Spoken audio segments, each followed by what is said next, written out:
Halo, assalamualaikum warahmatullahi wabarakatuh. Bertemu lagi dalam mata pelajaran kepariwisataan bersama Ibu Hani. Oke, anak-anak, untuk pertemuan kali ini kita akan masuk ke KD 3.3, yaitu menganalisis dampak industri pariwisata. Nah, selanjutnya jangan lupa untuk subscribe, like, dan komen video yang Ibu buat ya. Terus kalian juga bisa follow saya di media sosial, di Instagram, dan juga di Facebook. Oke anak-anak, kita akan masuk ke materi. Bangsa Indonesia memiliki potensi yang luar biasa dalam dunia kepariwisataan. Nah, oleh karena itu, hendaknya Indonesia mulai memikirkan kemajuan dalam dunia kepariwisataan ini hingga optimal. Nah, sektor pariwisata telah banyak sekali memberikan sumbangsi dan kemajuan bagi negara Indonesia. Namun, di balik semua manfaat industri kepariwisataan, juga harus selalu diwaspadai dampak atau efek buruknya dan selalu diantisipasi, juga dicari solusinya. Nah, dengan meminimalisir efek negatifnya, maka kesuksesan industri pariwisata bisa tercapai. Nah, kebanyakan orang biasanya menganggap dampak industri pariwisata itu hanyalah masalah sepele. Padahal bukan masalah kecil ya dampaknya, seperti sampah yang berserakan. Kalau tidak diatasi kan nanti lama-lama wisatawan tidak mau datang lagi ke tempat wisata tersebut gitu ya. Nah, terus dampak buruk lainnya juga seperti turis-turis asing dari luar negeri itu bisa saja menghancurkan sendi-sendi budaya. Kita kan negara timur ya, beda sekali dengan negara barat. Jadi itu bisa merusak generasi muda bangsa kita.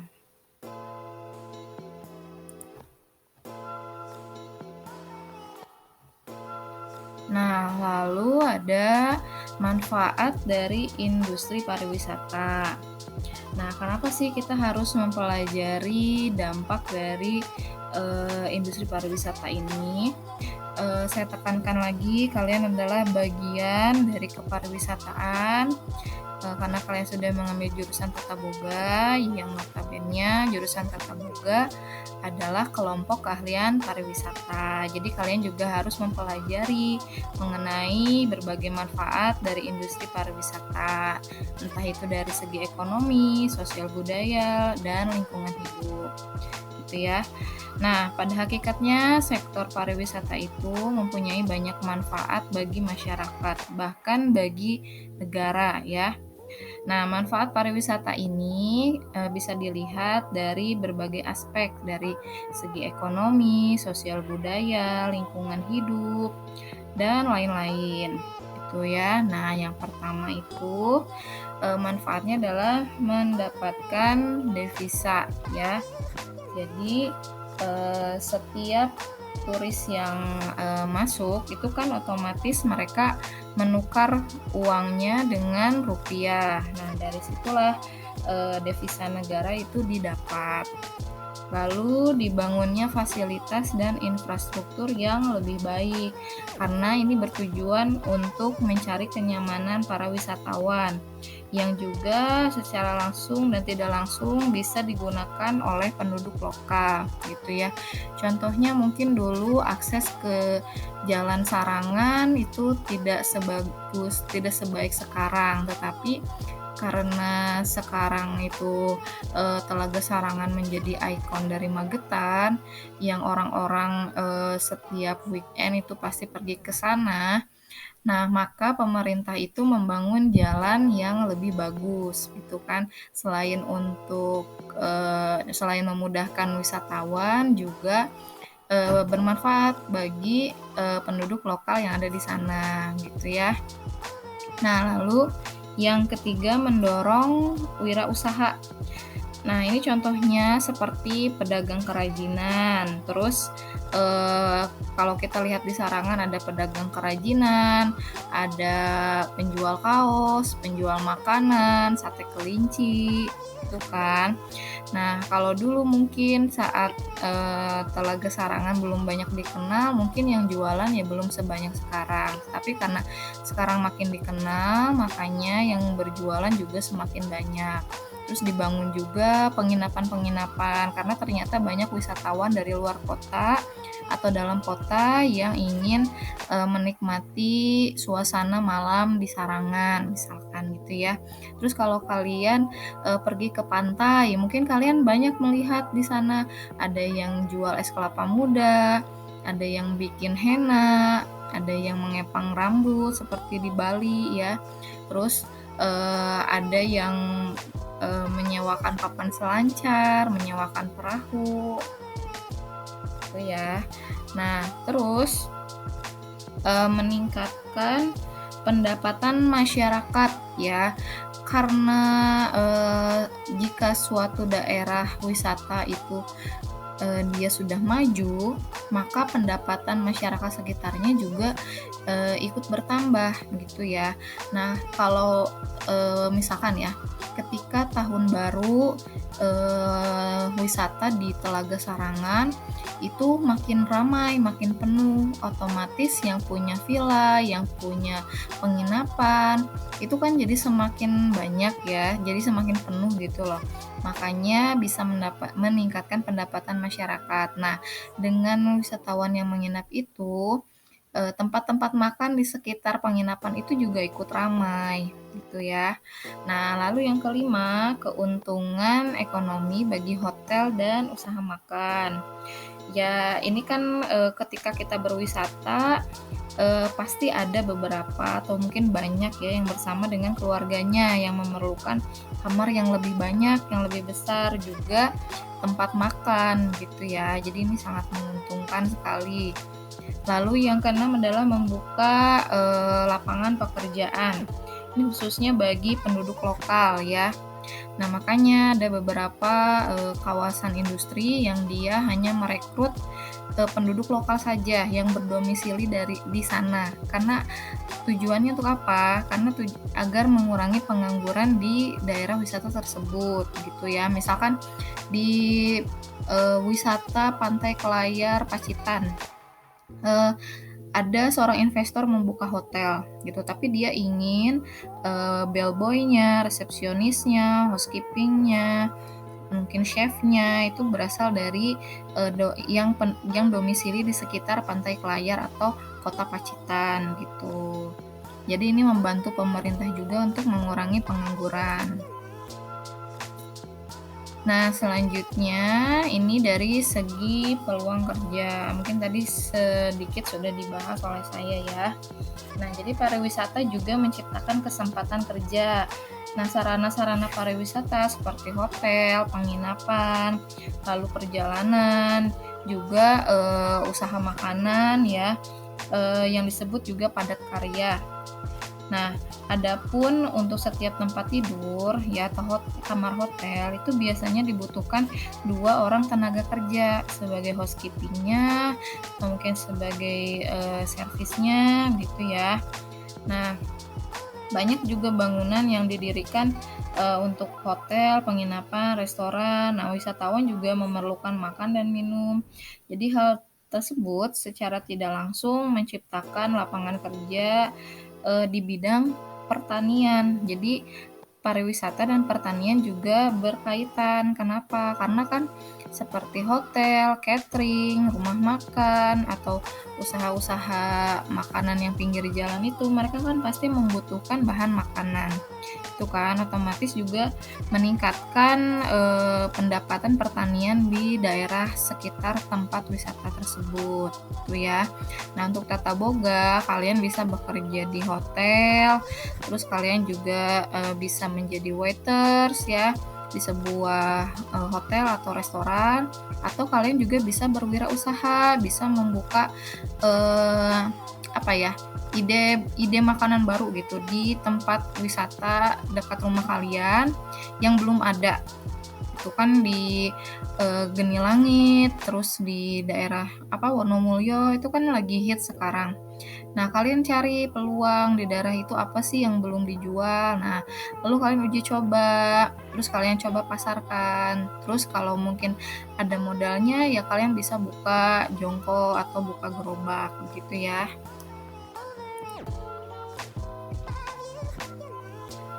Nah, lalu ada manfaat industri dari pariwisata dari segi lingkungan hidup.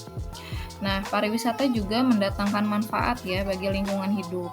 Karena sebuah objek wisata bila ingin mendapatkan banyak kunjungan dari wisatawan itu kan harus bersih. Jadi tidak boleh ada sampah. Nah, oleh karena itu, masyarakat sekitar jadi terbiasa untuk merawat dan menjaga lingkungan agar selalu terjaga kebersihannya. Ini bisa kalian lihat, ini pantainya sangat bersih, lalu ada sawah, itu juga sangat bersih ya. Nah, berbeda dengan jenis industri lainnya. Kalau industri pariwisata itu dia tidak mengakibatkan banyak dampak-dampak negatif terhadap lingkungan ya. Karena kan yang sudah Ibu bahas dulu kalau pariwisata itu dia industri tanpa asap gitu ya. Jadi tidak banyak mencemari lingkungan hutan gitu. Nah, masyarakat juga secara bersama-sama itu sepakat untuk melestarikan areanya dan tanpa harus ketergantungan pada pemerintah gitu ya. Jadi sudah sadar sendiri. Nah, coba kalian perhatikan gambar di bawah ini. Nah, bisa kalian lihat ya. Ini ada yang sedang belajar, turis asing sedang belajar membatik, lalu belajar tari kecak ya. Bukan tari kecak ini, tari legong. Lalu juga ada yang berjalan-jalan di sekitar Ulun Danu Beratan. Ini di Bali ya. Nah, ini kan dari gambar ini menunjukkan bahwa turis asing itu berdatangan untuk melihat keindahan Indonesia, juga mempelajari seni budaya kita. Terus banyak juga turis asing yang mempelajari seni tari seperti yang gambar di atas ya. Nah, ini kita bisa mempelajari kebiasaan yang baik dari masing-masing negara. Jadi kita juga mendapat ilmu pengetahuan dari pariwisata.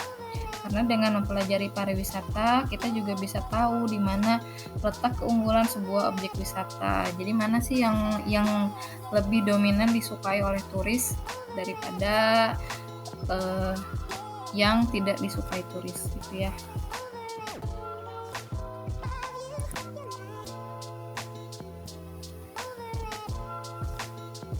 Nah, selanjutnya ini adalah dampak negatif dari industri pariwisata ya. Yang pertama, perekonomian terbuka ya. Kenapa disebut perekonomian terbuka? Jadi pariwisata itu mudah terkena serangan. Jadi khususnya jika negara tersebut sangat bergantung pada pasar asing ya. Nah, kalau misalkan sudah bergantung ketika negara asing yang ketergantungan itu kalau misalkan dia sudah melepas Indonesia misalkan ya, otomatis Indonesia kan harus mencari rekanan yang lain gitu ya. Jadi ini sangat mudah terkena serangan yang perekonomian terbuka. Lalu yang kedua, konflik perusahaan kecil dan perusahaan besar ya. Ini kenapa timbul konflik? Karena biasanya perusahaan besar itu lebih banyak mendapatkan benefit daripada perusahaan kecil ya. Ini biasanya kalau perusahaan kecil itu dia harus bergantung dari pinjaman atau subsidi dari pemerintah serta tabungan pribadi. Nah, kalau misalkan perusahaan besar, dia kan biasanya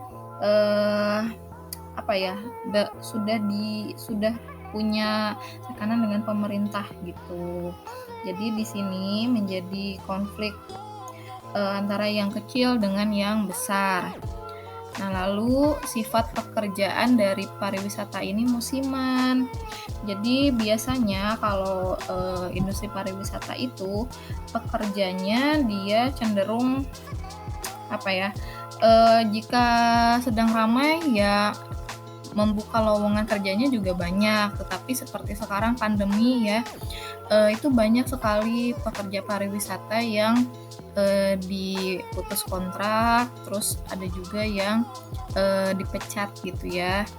Nah, ya seperti inilah dunia pariwisata itu. Jadi ketika sedang ramai ya mereka punya banyak untung, bahkan dari servis saja ya untuk seorang waiters itu dia bisa mencapai, kalau lagi ramai bisa mencapai 15 sampai 20 juta ya untuk servis saja. Tapi kalau sedang sepi ya hanya mendapatkan gaji pokok saja, gaji UMR gitu. Nah, terus biasanya kalau tata boga itu ada yang namanya kasual ya, atau yang biasa disebut daily worker atau apa ya, bekerja paruh waktu gitu. Biasanya catering-catering, hotel-hotel yang membuka lowongan untuk kasual tersebut. Nah, kalau sedang ramai ya membutuhkan kasualnya bisa banyak, bisa 10 sampai 20 orang. Tapi kalau misalkan lagi sepi seperti ini mungkin ya tidak butuh banyak, bahkan pekerja tetapnya juga dikurangi. Nah, terus yang keempat adalah menaikkan harga tanah ya. Karena alokasi sumber daya ekonomi, ini kan biasanya kalau di suatu tempat wisata seperti Geni Langit ya, harga tanah itu pasti lebih mahal ketimbang dari kota Magetan sendiri gitu ya. Jadi kenapa ya? Mungkin karena memang sudah lumrah seperti itu. Jika ada suatu tempat wisata di area tersebut, otomatis ya harga tanah naik. Kenapa? Karena banyak investor dari luar kan yang ingin apa itu membuka penginapan, apa itu membuka usaha makan gitu. Nah, dari menaikkan harga tanah ini mungkin untuk penduduk lokal ya yang memang asli sana itu sangat memberatkan gitu ya, karena mungkin ingin rumahnya dekat dengan keluarga, tetapi ketika mau beli tanah ternyata mahal, akhirnya dia harus pergi ke tempat yang lebih jauh untuk mendapatkan harga tanah yang lebih murah. Nah, lalu dampak terhadap lingkungan di sekitar tempat wisata ya. Ini bisa menjadi seperti polusi air, udara, lalu kekurangan air juga, keramaian lalu lintas, dan kerusakan pemandangan gitu ya. Nah, ini biasanya turis-turis yang tidak paham aturan ya, mereka membuang sampah sembarangan. Terus kalau ke toilet mungkin menggunakan airnya boros. Nah, lalu terdampak pandemi ya. Nah, ini salah satu dampak negatif industri yang sangat dirasakan oleh dunia pariwisata ya. Sekarang sudah mau 1,5 tahun mungkin ya kita terdampak pandemi. Nah, kemarin saya ada kesempatan untuk magang ke Bali selama 1,5 bulan.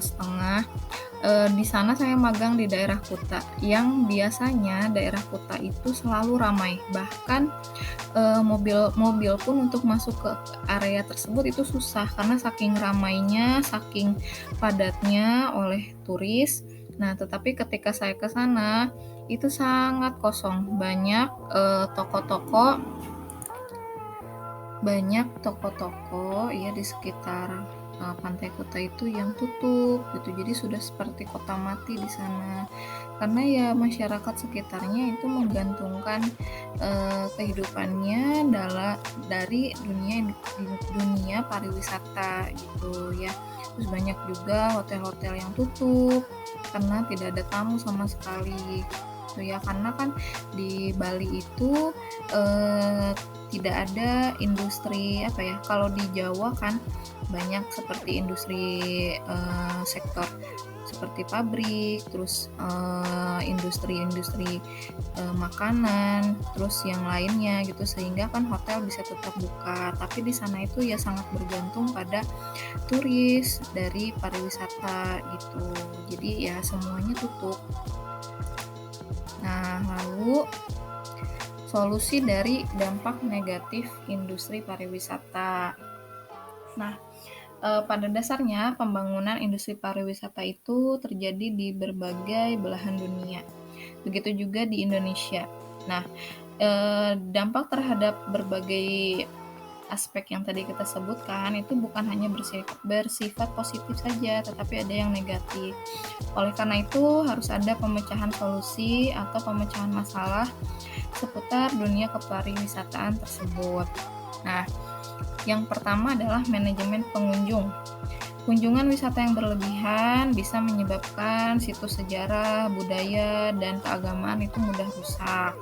Kepadatan di daerah wisata eh, itu bisa jadi salah satu dampak negatif kegiatan wisata di daerah wisata yang seperti sejarah, budaya, seperti Candi Borobudur mungkin ya. Lalu pura-pura di Bali gitu. Nah, situs keagamaan ini kalau didatangi oleh banyak wisatawan itu bisa mengganggu fungsi utama sebagai tempat ibadah yang suci. Itu ya, kalau misalkan ke Candi Borobudur itu biasanya kalian suka melihat apa ya, para biksu-biksu itu sedang beribadah. Tetapi kan kalau banyak pengunjung, ya ibadahnya pasti akan terganggu gitu ya. Maka dari itu harus ada manajemen pengunjung. Apakah itu dibatasi misalkan hanya 15 menit atau mungkin dibatasi orangnya hanya sebanyak 10 orang gitu agar tidak mengganggu. Nah, lalu yang kedua adalah alat transportasi air yang ramah lingkungan.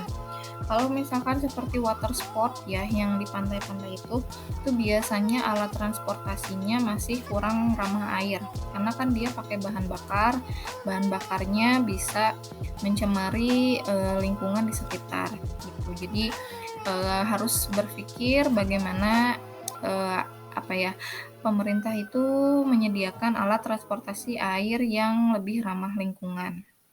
Lalu mengurangi kendaraan bermotor. Ini solusi untuk